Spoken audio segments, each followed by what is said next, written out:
नमस्कार, सलाम, राम राम। मैं नरोत्तम राठौर, हिंदी का विद्यार्थी, आपका पुनः इस ऑनलाइन मंच पर स्वागत करता हूं, अभिनंदन करता हूं। गत कालांश में मैंने सर्वनाम के प्रारंभिक कुछ भेदों के बारे में आपको जानकारी दी थी और मैं आशा करता हूं कि आपको वो पूर्ण रूपेण या अच्छे प्रकार से समझ में भी आया होगा। आज उसी क्रम को आगे बढ़ाते हुए सर्वनाम के अन्य या बाद वाले जितने भेद हैं उसके बारे में आज हम विमर्श करेंगे, चर्चा करेंगे। तो आइए, सर्वनाम।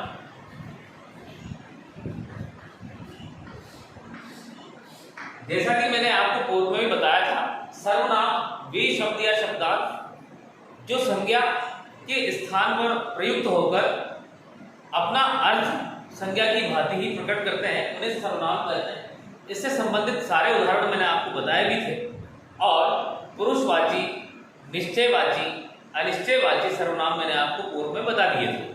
तत्पश्चात आज हम बात करेंगे चौथे भेद, जिसका नाम है संबंधवाची।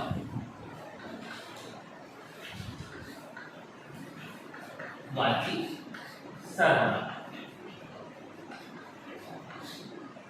संबंधवाची सर्वनाम, जैसा कि नाम से ही पता लग रहा है, संबंधवाची अर्थात ऐसे शब्द जो अन्य शब्दों से संबंध स्थापित कर रहे हैं, ऐसे शब्द जो अन्य शब्दों की और संबंध को इंगित करें, वे सारे ही शब्द संबंधवाची सर्वनाम के अंतर्गत होंगे। जैसे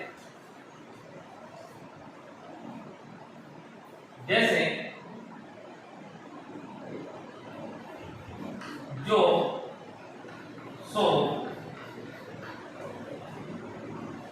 जैसा, वैसा। आप देखिए, आप इन शब्दों को एक बार गौर से देखें। ये वो शब्द हैं जो अन्य शब्दों से अपने संबंध को स्थापित करते हैं। उदाहरण के लिए मैं आपके समक्ष एक वाक्य लिखा हूं, देखिए। राम पढ़ेगा,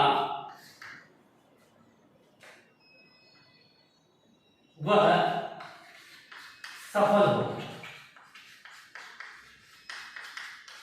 अगर हम इस संज्ञा शब्द सर्वनाम शब्द को रिप्लेस करें तो यहां पर हम लिख सकते हैं जो पढ़ेगा सो सफल होगा। आप ये देखिए आगे वाला जो वाक्य है, इन शब्दों के द्वारा वो पीछे वाले वाक्य से जुड़ रहा है। आगे वाला वाक्य अपना संबंध पीछे वाले वाक्य से स्थापित कर रहा है। तो आप देख सकते हैं, ये राम के स्थान पर हमने क्या शब्द प्रयुक्त किया? जो। वह के स्थान पर हमने कौन सा शब्द प्रयुक्त किया? सो। अर्थात ये जो और सो वे शब्द हैं जो एक और तो सर्वनाम है और दूसरे ओर इस वाक्य में पहले वाक्य से दूसरे वाक्य का संबंध स्थापित कर रहे हैं। मैं आशा करता हूं ये बात या ये कंसेप्ट आपको समझ में आया होगा। क्योंकि सर्वनाम तो संज्ञा के स्थान पर आना ही है। संज्ञा को जो रिप्लेस करेगा वही तो सर्वनाम है। और सर्वनाम का जो चौथा भेद है, संबंधवाची सर्वनाम, एक वाक्य का दूसरे वाक्य से जो संबंध स्थापित करे वो शब्द क्या कहलाएंगे? संबंधवाची सर्वनाम। इसके बाद हम बात करेंगे, आप इसे नोट कर लीजिएगा। ओके,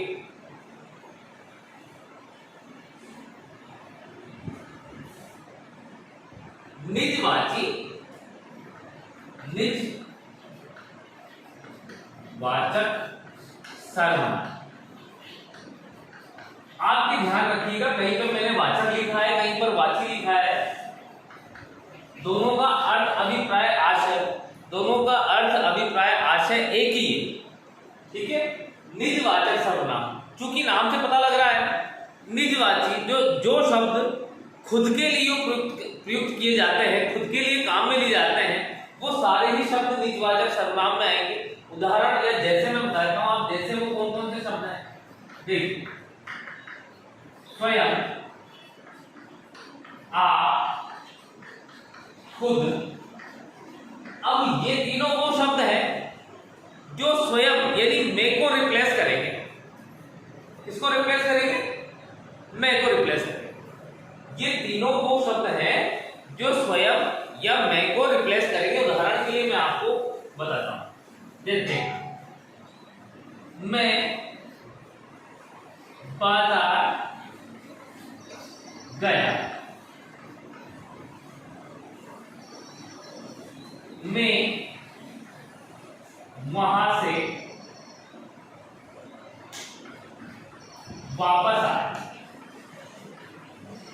आप देखिए, इस मैं को अगर हम रिप्लेस करेंगे तो स्वयं से करेंगे। मैं बाजार गया, स्वयं वहां से वापस आ गया। मैं बाजार गया और स्वयं वहां से वापस आ गया। तो ये स्वयं शब्द मैं को रिप्लेस कर रहा है।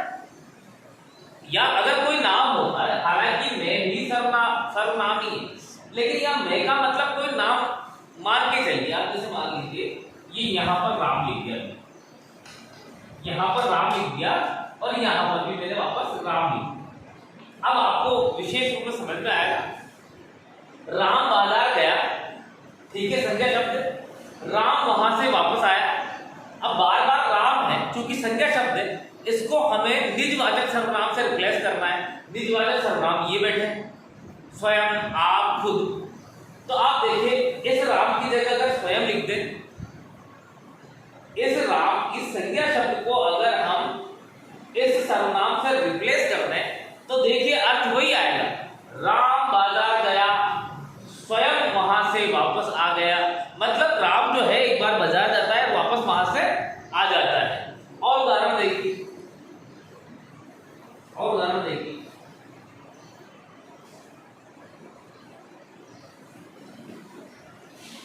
मुझे मत टोको,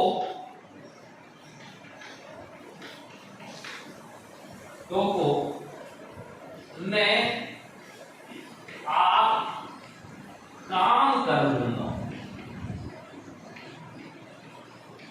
आप भी देखिए, आप शब्द, ये आप शब्द जो है, आप इसे एक बार पढ़ के देखिए, इसे पढ़कर देखिए। मुझे मत टोको, मुझे आप मना ना करें, मैं आप काम कर लूंगा। अब ये आप मध्यम पुरुषवाची सर्वनाम नहीं है।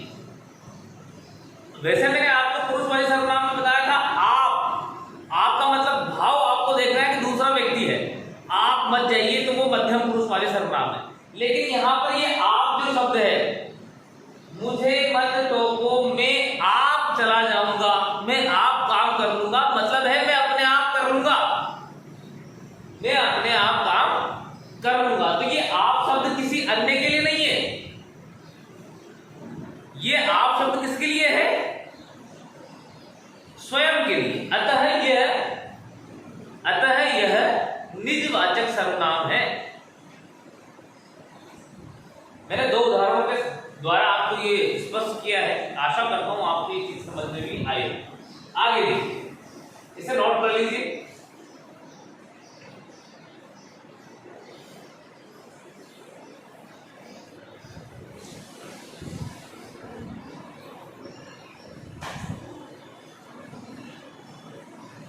एक उदाहरण और देता हूं मैं, देखिए, रीना को जाने दो,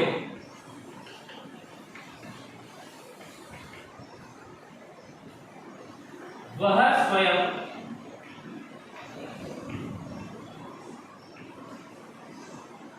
पढ़ लेगी। अब देख रही है, रीना के बारे में बात चल रही है, संज्ञा शब्द है, रीना को जाने दो, वह स्वयं, ये स्वयं जो है, ये वह तो अन्य पुरुषवाची सर्वनाम है, लेकिन ये स्वयं क्या है? ये स्वयं किसके लिए आया? उसकी खुद के लिए। तो ये कौन सा सर्वनाम हुआ? निजवाचक सर्वनाम हुआ। तो निजवाचक सर्वनाम वे सर्वनाम होते हैं जो वक्ता या वाक्य के अंतर्गत जो खुद विशेष्य है उसके बारे में प्रयुक्त होने वाले जो शब्द हैं वो निजवाचक सर्वनाम हो। ठीक है, ओके, मिटाओ इसे। देखिए,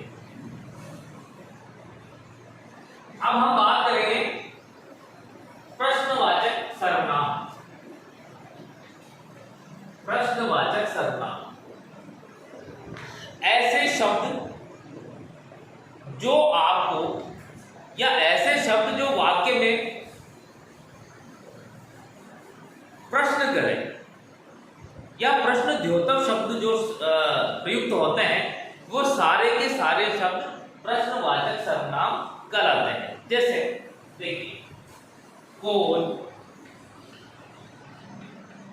क्या, किस। आपकी देखिए ये तीन शब्द, लगभग इन शब्दों से हमेशा ही प्रश्न बनते हैं। आपने खुद ने देखा होगा, आप कौन हो प्रश्न ही तो है, वह क्या कर रहा है प्रश्न ही तो है, वह किस कार्य से गया, तो किसका मतलब क्या, प्रश्न द्योतक शब्द। ये वो शब्द है जो प्रश्नों का निर्माण करने के लिए काम आते हैं।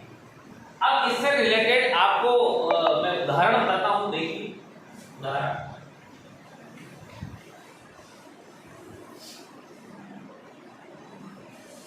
वह कौन है। वह शब्द जो है, मुझे बताएगा कोई कौन सा सर्वनाम है? वह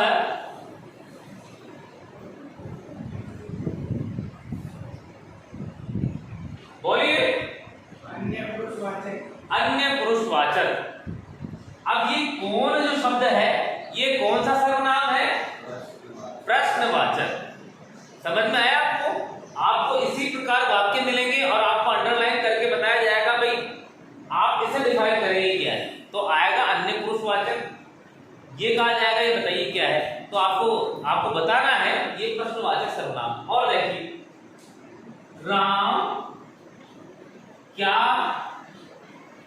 कर रहे। राम चूंकि संज्ञा शब्द है, ये क्या क्या है? प्रश्नवाचक सर्वनाम, जो कि प्रश्न का निर्माण करते हैं। आगे देखिए, श्याम किस कार्य से जयपुर गया। अब आपसे पूछा जाएगा, बेटा ये क्या है, ये क्या है, तो शाम क्या है? संज्ञा है। अब ये किस क्या है, ये क्या है, मुझे बताइए।